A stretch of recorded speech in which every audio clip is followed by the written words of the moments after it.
अस्सलामु अलैकुम वरहमतुल्लाहि वबरकातुहू। ये सिंध पब्लिक सर्विस कमीशन का हेडमास्टर हेडमिस्ट्रेस का पेपर है और इसके नियर अबाउट 30 क्वेश्चन जो है वो हम आज करेंगे। अगर आपको क्वेश्चन जो हैं वो थोड़े हैं से वाज़े नज़र ना आए तो वॉइस के ऊपर ही गुजारा कीजिएगा।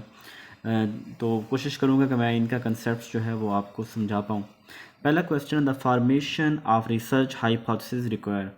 जो हाइपोथेसिस होती है रिसर्च के अंदर, उसको जब हम बनाते हैं तो उसके लिए हमारे पास क्या चीज़ होनी चाहिए? क्या डाटा कलेक्शन होनी चाहिए? क्या स्टैटिस्टिकल एनालिसिस होना चाहिए? हमें रिसर्च मेथडोलॉजी का पता होना चाहिए या रिव्यू ऑफ रिलेटेड लिटरेचर होना चाहिए? देखिए, दो चीज़ें तो इसमें से पहले निकल गई। स्टैटिस्टिकल एनालिसिस ये तो बाद में होता है जब हम डाटा कलेक्ट कर लेते हैं। उसके बाद हम एनालिसिस करते हैं कि हमारे रिज़ल्ट्स क्या होंगे रिसर्च के। रिसर्च मेथडोलॉजी हम जब अपनी एक रिसर्च का एक हाइपोथेसिस फाइनल कर लेते हैं तो उसके बाद हम देखते हैं कि हम कौन सी मेथडोलॉजी के ज़रिए जो है वो हम अपनी रिसर्च को पूरा करेंगे। तो डाटा कलेक्शन और रिव्यू ऑफ रिलेटेड लिटरेचर में देखेंगे तो डी ऑप्शन जो है कि सबसे पहले जब भी हमने हाइपोथेसिस बनानी है तो हम लिटरेचर को रिव्यू करेंगे। हम देखेंगे कि क्या जो मेरा जो जो प्रॉब्लम मैं फेस कर रहा हूँ या जो जिस टॉपिक के ऊपर मैं रिसर्च करने जा रहा हूँ, इधर के माजी के अंदर किसी ने सिमिलर रिसर्च की है, उसके रिजल्ट्स कैसे थे, क्या मैं डुप्लीकेट रिसर्च तो नहीं कर रहा। तो इसका डी ऑप्शन जो है वो करेक्ट होगा। सेकेंड क्वेश्चन है, how the local problem are solving in the topic of dash research.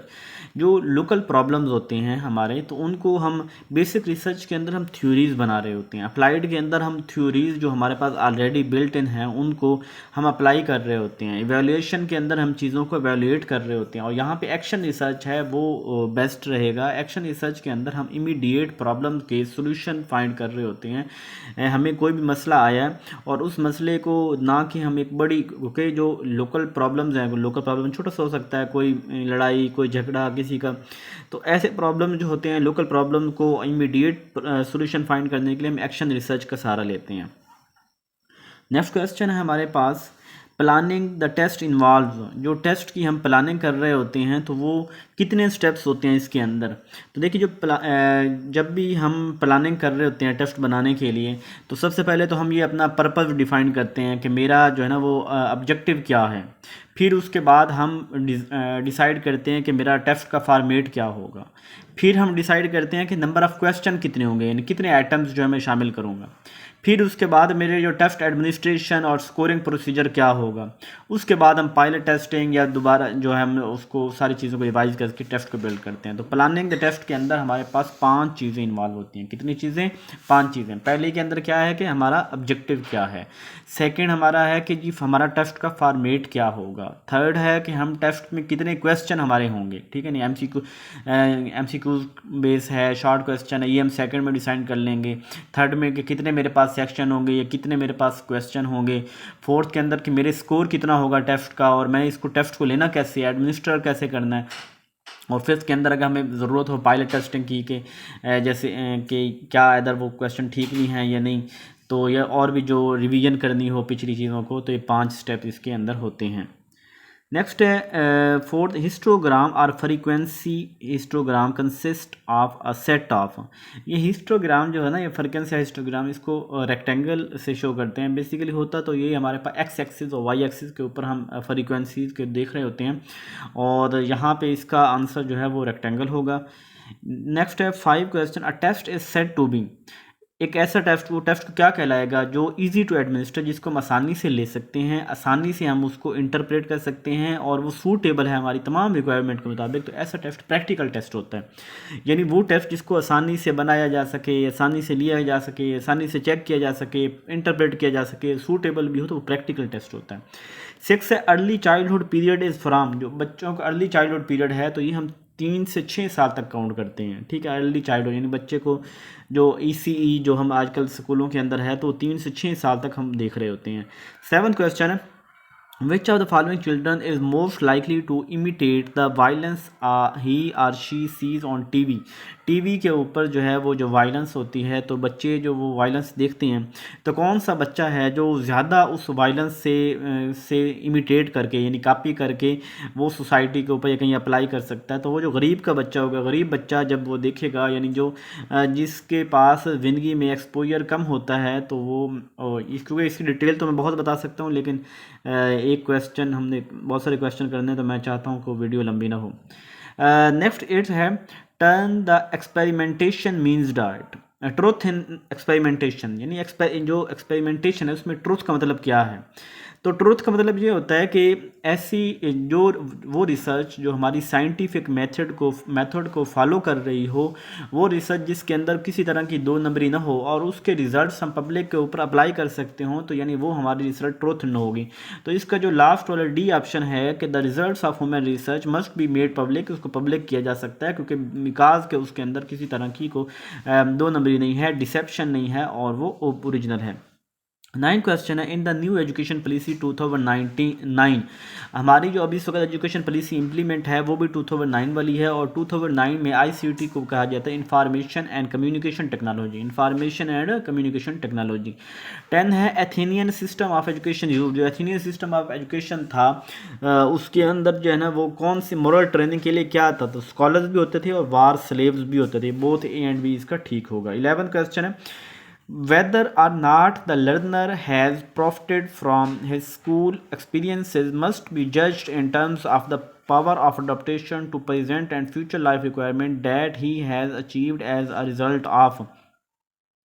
अब यहाँ पे जो है वो सवाल बहुत बड़ा था कि जो इसका कहने का मकसद यहाँ पे वो ये है कि एक बच्चा जो है ना वो स्कूल के अंदर जो होने वाले एक्सपीरियंसेस हैं उससे फ़ायदा नहीं उठा पा रहा, उसके अंदर इतनी पावर नहीं है कि वो उनके फ़ायदा उठा सके, और उसको हम कैसे देख रहे होंगे, तो हम देख रहे होंगे कि ये लर्निंग जो है ना वो एबिलिटीज़ का उसका है कि ना वो उससे फ़ायदा नहीं उठा पा रहा, तो इसकी एबिलिटीज़ जो है हो सकता है उसके मुताबिक ना हो। 12 क्वेश्चन है the measurement and appraisal of involves more than an examination of outcome process and purposes important as these are an educational evaluation। तो ये देखें the measurement and appraisal of किसकी मेजरमेंट और अप्रेजल यानी करेंगे involve more than an examination of outcome process, ये learning की होती है, जो हम एग्जामिनेशन आउटकम प्रोसेस पर्पज ये सब कुछ जो देख रहे होते हैं ये लर्नर की है, तो लर्निंग की यहाँ पे करेक्ट आंसर होगा। 13 question associated with conceptual inquiry style or curriculum development involves strategies and the use of technologies from other disciplines। तो इसके अंदर हमारे पास जो होगा वो एजुकेशनल आ जाएगा। क्या सवाल है, associated with conceptual inquiry style और करिकुलम डेवलपमेंट। तो करिकुलम डेवलपमेंट के अंदर जो हम एसोसिएट कंसेप्चुअल इंक्वायरी इंक्लूड कर रहे होते हैं, तो innovation strategy and the use of techniques from other disciplines. तो ये हम इसके अंदर जो है वो टेक्नोलॉजी आई थिंक जाएंगे, टेक्निक्स हैं या टेक्नोलॉजी या इवोल्यूशन की तरफ चले जाएंगे। तो बहरहाल इसका कंफर्म कर दीजिएगा, मुझे जो है ना वो ज़्यादा इसका समझ नहीं आया, क्योंकि जहाँ पे करिकुलम आ जाए ना तो मैं थोड़ा सा माठा हो जाता हूँ, करिकुलम के पोर्शन में मैं थोड़ा कमज़ोर हूँ। 14 है which is informal education. Informal education वो होती है कि जो हम मीडिया से या कहीं इधर उधर से जो हम हासिल कर रहे होते हैं, कल्चर से हासिल कर रहे होते हैं, तो बी एंड सी इसका आंसर करेक्ट होगा। 15 है कैटल। कैटल जो है ना वो एक साइकोलॉजिस्ट था, वो क्या कहता है कि given credit for introducing the term, कौन सी टर्म जो है ना वो उसने यहाँ पे इन टर्म्स में से जो है ना वो उसने इंट्रोड्यूस करवाई थी। तो क्या उसने टेस्ट की या अप्रोचेज़ की या एक्सरसाइजेज की या एबिलिटीज़ की, तो उसने एबिलिटी जो है ना वो बेसिकली कैटल जो है ना इसने ये factor analysis theory, फ्लोइड and crystalline intelligence theory, personality trait इस तक दिए थे। तो यहाँ पे इसके अंदर जो एबिलिटीज़ की बात जो की थी ना वो कैटल ने की थी। गाल्टन ने कब जो है ना वो अपनी लेबोरेटरी के अंदर जो मेजर ह्यूमन कैरेक्टरिस्टिक्स कब मेजर की थी। गाल्टन आपको पता है कि जो इंडिविजुअल डिफरेंसेस की बात करता है 1960 और 70 के दरमियान इसने जो है ना वो इंडिविजुअल डिफरेंसेस के ऊपर एक्सपेरिमेंट की लेबोरेटरी बनाई। तो यहाँ पे जो करेक्ट आंसर होगा वो 1864 होगा, बी आंसर करेक्ट होगा। 17 the parents, the teachers, the child himself and the guidance counselor or specialist all should work cooperatively towards the rehabilitation of। तो ये मल एडजस्टेड यानी पेरेंट्स हों, टीचर्स हों, चाइल्ड बच्चा खुद या काउंसलर, उनका जो मल एडजस्टेड है, जो किसी भी परेशानी का शिकार है, जो जिसकी ज़रूरत पूरी नहीं हो रही, तो ये सारी कोशिश करें कि उसकी पूरी करें, मल एडजस्टेड होंगे। 18 क्वेश्चन है, as supervision is developed into an integral part of the total pattern of many definition of it। तो सुपरविजन में अंदर ना गाइडेंस शामिल होती है कि वो गाइड भी कर रहा होता है, तो ये आंसर करेक्ट होगा। 19 the level of understanding and the amount of experience of each teacher are essential consider in evaluating and designing the. ये टीचर की परफॉर्मेंस को हम देखते हैं कि टीचर कितना अंडरस्टैंड किया है, उसने एक्सपेरिमेंट किया, ये सारी चीज़ें जो हम देख रहे होते हैं टीचर की परफॉर्मेंस के अंदर देख रहे होते हैं। 20 क्वेश्चन है, the concept of mental as. Mental as का कंसेप्ट जो दिया था बिनेट ने दिया था, अल्फ्रेड बिनेट ने 1905 के अंदर जो है ना इसका, अगर वो फार्मूला पूछता तो फिर हम टर्मन की तरफ चले जाते हैं। Broadly speaking education begins. Education कब? तो एजुकेशन जो बच्चे की बर्थ के साथ ही शुरू हो जाती है। अचीवमेंट किसे कहते हैं? Success and competing with peers, कि क्या वो बच्चा जो अपने दोस्तों को पीयर्स को कंपीट करके आगे निकल जाए, वो अचीवमेंट है? या the speed of acquiring new material, कि कोई बच्चा जो है वो नया मटेरियल कैसे ग्रैब करता है, वो है? या थिंग्स चिल्ड्रन हैव लर्नड।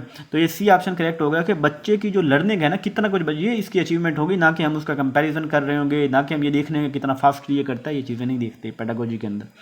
23 है, the dash school curriculum specially provide of developing fundamental skills through different kinds of activity including art work, craft, manual labour and out of school. ये सारी चीज़ें जो है ना, मतलब स्कूल के जो बच्चों को कहाँ से, तो प्राइमरी लेवल पे हम बच्चों को ये चीज़ें सिखा रहे होते हैं, आर्ट्स भी, उसको क्राफ्ट्स भी, मैं लेबर छोटे मोटे काम करवाने, उससे ये सारी चीज़ें छोटे मोटे एक्सपेंडिचर करवाने, तो प्राइमरी के अंदर होगा। 24 है, present day philosophy of education lays emphasizes upon the adjusting of whole individual physically, mentally और क्या socially। यानी आज की जो एजुकेशन है उसका मकसद है बच्चा फिजिकली ठीक हो, मेंटली ठीक हो और सोशली भी एक्टिव हो, ये ना कि अलग तन्हाई में हर वक्त बैठा रहता हो, ऐसा नहीं होना चाहिए।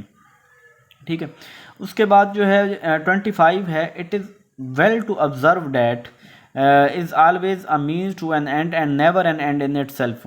जो हमारी ऑब्जर्वेशन है, एवेल्यूएशन है, कि ये एक तो एंड पे होती है और ये कभी भी ख़त्म नहीं होती, एवेल्यूएशन कंटिन्यूसली चलती रहती है। सी ऑप्शन करेक्ट होगा।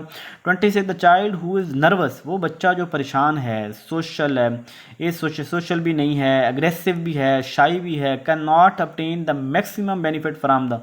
तो किस चीज़ से वो लर्निंग एक्सपीरियंसेस से मैक्सिमम बेनिफिट हासिल नहीं कर सकता है। जो बच्चा सोशल नहीं है, परेशान है, अग्रेसिव है और उसके अंदर तो वो लर्निंग एक्सपीरियंसेस जो हम यानी स्कूल के अंदर जो पढ़ाया जाए उससे सही तरह फ़ायदा उठा नहीं सकेगा।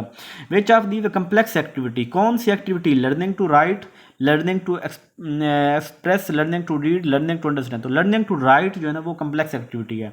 मतलब वो कैसे, देखिए जब हम कोई चीज़, एक चीज़ मैंने लर्न की है और फिर मैंने सुना दी, तो मैंने सुनाने में कोई मसला, लेकिन जब हम लिख रहे होते हैं तो लिखने के अंदर एक तो मेरी फिजिकली यानी मेरी फाइन मोटर स्किल्स यानी मेरी फिजिकल एक्टिविटी भी हो रही है लिखने के अंदर मेरे कॉग्निटिव का यूज़ भी हो रहा है। लिखने के अंदर मैं उनकी सीक्वेंसिंग भी कर रहा हूँ, तरतीब भी लगा रहा हूँ कि मैंने पहले क्या बात करनी है, फिर क्या बात करनी है, एक्सप्रेस भी उसके अंदर मैं कर रहा हूँ, तो सारी बातें आ जाती हैं। तो ये लर्निंग टू राइट जो है वो कम्प्लेक्स एक्टिविटी होगी। पैराडाइम का मतलब क्या होता है? पैराडाइम का मतलब ये होता है एग्जाम्पल भी होता है, कंसेप्ट भी होता है, बेसिक थ्योरी भी होती है। सारे ऑप्शन डी करेक्ट होगा।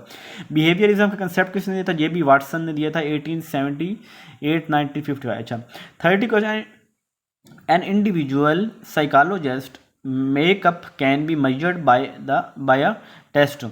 तो ये जो है उसकी परफॉर्मेंस टेस्ट है। इंडिविजुअल एक जो एक इंडिविजुअल है, इंडिविजुअल की बात हो रही तो उसका जो है वो परफॉर्मेंस टेस्ट होगा। तो कुछ क्वेश्चन थे, मैंने कोशिश की एक्सप्लेन करने की। अगर फिर भी किसी एक क्वेश्चन की आपको समझ ना आ रही हो, मतलब जिसको शायद मैंने इग्नोर किया हो या वो मैंने जल्दी से बता दिया हो, आपको समझना, आप कमेंट के अंदर मेंशन करें, मैं उस सवाल को सेपरेटली आपको जो है एक्सप्लेन कर दूँगा, या मुझे आप जो है वो व्हाट्सएप कर दें, तो मैं इंशाल्लाह आपको जो है वो एक्सप्लेन कर दूँगा। अपना ख्याल रखिएगा। जज़ाकल्लाह।